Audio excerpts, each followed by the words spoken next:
Alright, what we're going to do is we're going to do a nice little factoring blitz. And what I'll do is I just want to solve 4 factoring problems for you. And I'm going to kind of give you a little techniques, a couple tips, and then I'm just going to have you guys go ahead and apply them. So, first thing for my factoring blitz. Remember guys, these are all trinomials where we have ax squared plus bx plus c. Alright, so when I'm going to refer to my problems, a is the coefficient of your x squared. In this problem, it's 1.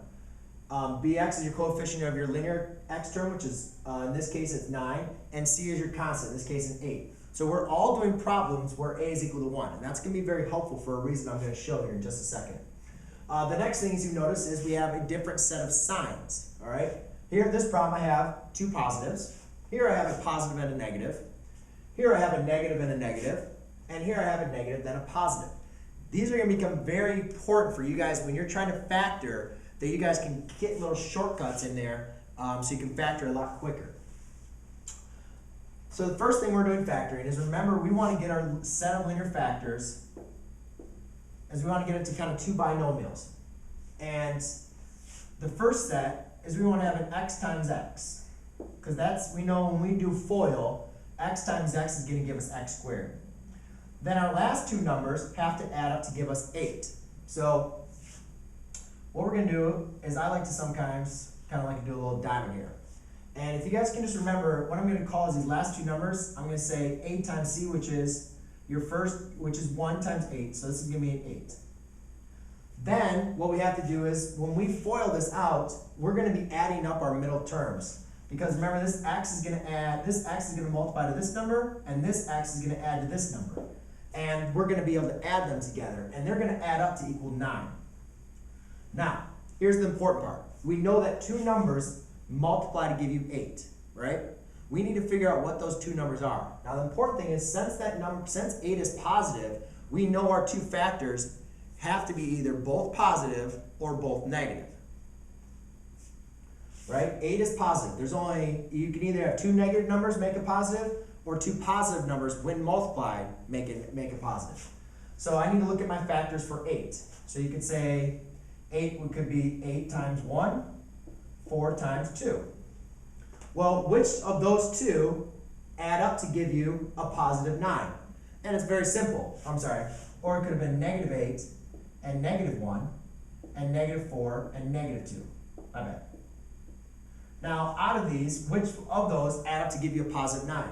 Well, obviously, it's going to be my 8 and 1. All right? So the key important thing that I'm looking at, when I'm looking at these, when I'm looking at my factors of 8, I know my 2 factors are either going to be both positive or both negative. So here, now that I have them 8 and 1, I can write this out as x plus 8 times x plus 1. And then when I do my FOIL, I can check my answer. For the next problem, now I have a negative as my last number. So now this is a negative 18. So that means my factors, one of them has to be negative and one of them has to be positive. Now, which one is going to be negative, which one's going to be positive? Well, all I know right now is one of them has to be negative, one of them has to be positive. So I have a little hint. Since I have to add them to equal 7, and since 7 is positive, I know that the larger of the factors has to be positive. So let's list the factors of negative 18.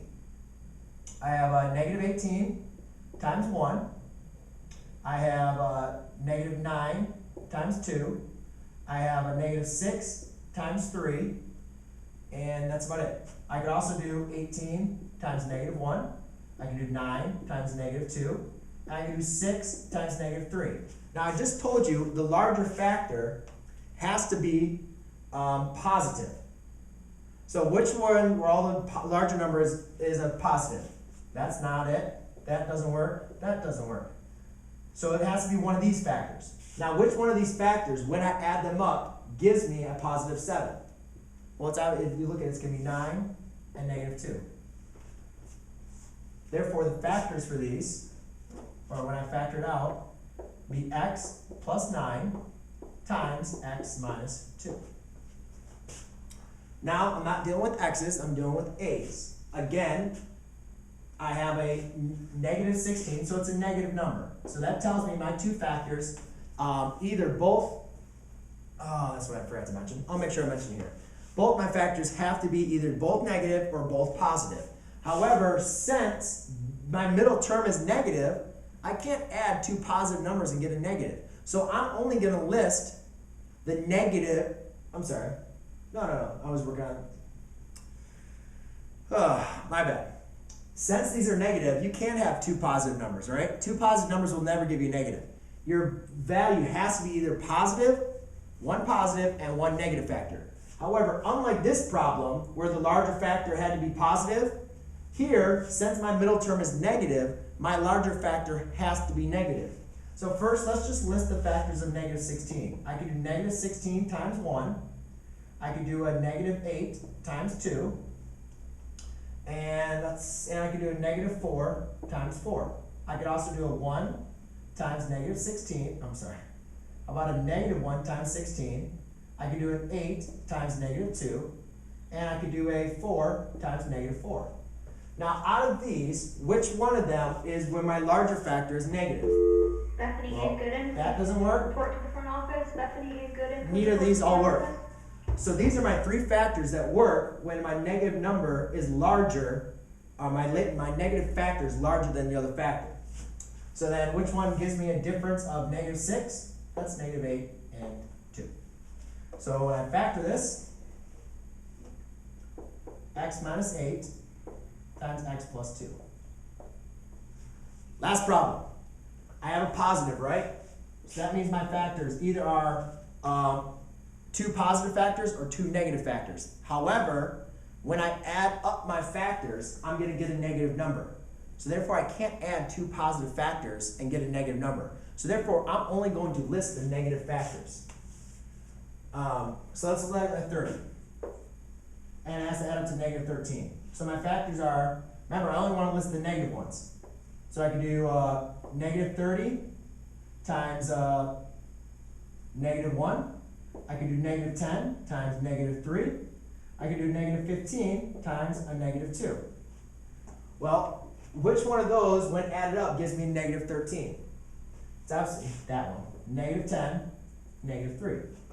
So when I want to factor this, my final answer is going to be x minus 10, x minus 3.